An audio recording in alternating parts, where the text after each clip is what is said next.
वृंदावन एक ऐसी धरती जहां हर पेड़, हर गली, हर कण कण श्री कृष्ण की लीलाओं की गवाही देता है। लेकिन आज हम आपको लेकर चल रहे हैं दो ऐसे स्थानों पर जिनके बारे में कहा जाता है कि यहाँ आज भी दिव्य ऊर्जा का अनुभव होता है। पहला है वंशीवट, जहाँ श्री कृष्ण की बांसुरी की धुन सुनकर गोपियां सब कुछ छोड़कर आ जाती थी, और दूसरा है भांडिरवन, जहाँ ब्रह्मा जी ने स्वयं राधा कृष्ण का दिव्य विवाह करवाया था। लेकिन क्या इन कहानियों के पीछे सिर्फ आस्था है या कुछ ऐसे रहस्य भी हैं जो आज तक लोगों को हैरान कर देते हैं? चलिए इस अद्भुत यात्रा की शुरुआत करते हैं। इस समय हम मौजूद हैं वृंदावन के प्रसिद्ध वंशीवट में। पहली नजर में ये एक शांत और सादगी भरा स्थान लग सकता है, लेकिन इस जगह का हर कोना कृष्ण की लीलाओं से जुड़ा हुआ माना जाता है। पौराणिक कथाओं के अनुसार यही वह स्थान है जहाँ श्री कृष्ण अपनी बांसुरी बजाया करते थे और इसी जगह पर अपनी गायों को चराया करते थे। बांसुरी की मधुर धुन गोपियों को इस स्थान पर खींच लाती थी। इस दिव्य मिलन से महारास की लीला का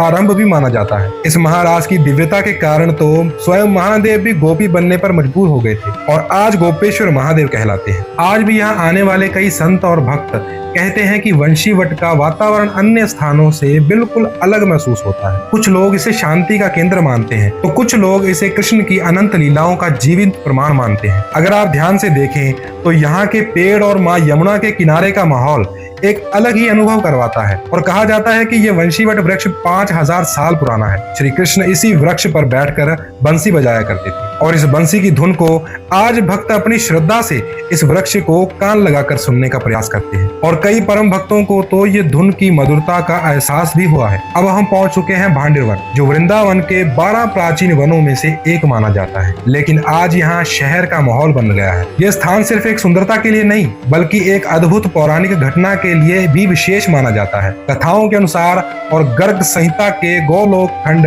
अध्याय 16 के अनुसार इस स्थान पर भगवान श्री कृष्ण और माँ श्री राधा रानी जी का विवाह स्वयं ब्रह्मा जी ने करवाया था और श्री नारद जी ने महाराधा जी का कन्यादान किया था। इसलिए इस स्थान को राधा कृष्ण के अलौकिक प्रेम का सबसे पवित्र प्रमाण माना जाता है। यहाँ मौजूद प्राचीन वट वृक्ष को दिव्य विवाह का साक्षी माना जाता है। भले ही समय के साथ बहुत कुछ बदल गया हो, लेकिन भक्तों की आस्था आज भी उतनी ही मजबूत है। यहाँ के स्थानीय लोग यहाँ की प्राचीन कथा को बताते हैं। हमें भी एक प्रभु जी मिले, उन्होंने वट वृक्ष की पूरी कथा सुनाई जो आप भी सुन सकते हैं। जय श्री राधे। जय श्री राधे। जैसे लड़की की शादी करते हैं, मंडप बनाते हैं, जयमाला कराते हैं, 1 2 3 और ये 4 खंबे का मंडप। ये सांवला रंग, ये गोरा रंग, ये राधा रानी, ये कृष्ण, ये पटका हेड़का के कंधा टेढ़ पड़ते आंचर गांठ। जब लड़की की शादी होते लड़की लहंगा पहनते, ये राधा रानी को लहंगा, ये ठाकुर जी ने धोती बांधी, लड़का लड़की को टच कराते।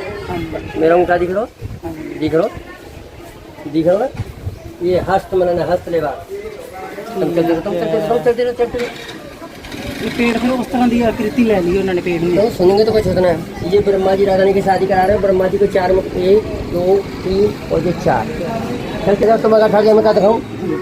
ब्रह्मा विष्णु और जो महेश तीनों खड़े हुए हैं। ब्रह्मा विष्णु महेश तीनों खड़े हुए हैं। ना पर ठाकुर जी मांग भर रहे हैं, आगे राधा रानी के फेरा रह रहे हैं, ना ठाकुर जी 16 श्रृंगार कर रहे हैं, ये नारद जी खड़े हुए हैं।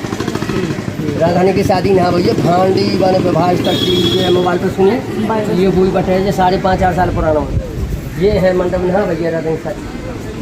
जय श्री राधे। जय श्री। चाहे आप इन कथाओं को आस्था के रूप से देखें या इतिहास के रूप में, इतना तो निश्चित है कि भांडिरवन का महत्व सदियों से बना हुआ है। वंशीवट और भांडिरवन ये सिर्फ 2 जगह नहीं है, ये वृंदावन की आत्मा है। एक स्थान कृष्ण की मधुर बांसुरी की याद दिलाता है तो दूसरा राधा कृष्ण के दिव्य प्रेम का प्रतीक माना जाता है। जब भी आप वृंदावन आइए तो इन दोनों पवित्र स्थलों पर दर्शन करने के लिए जरूर आइएगा। हो सकता है कि आपको भी वही शांति और आध्यात्मिक अनुभव महसूस हो जिसके बारे में लाखों भक्त बात करते हैं। अगर आपको हमारी ये यात्रा पसंद आई हो तो वीडियो को लाइक कीजिए, चैनल को सब्सक्राइब कीजिए और बेल आइकन जरूर दबाइए, और कमेंट्स में राधे राधे लिखकर बताइए कि वृंदावन की अगली कौन सी पवित्र जगह पर आप हमारे साथ चलना चाहेंगे। चलिए फिर मिलते हैं अगले आध्यात्मिक सफर में।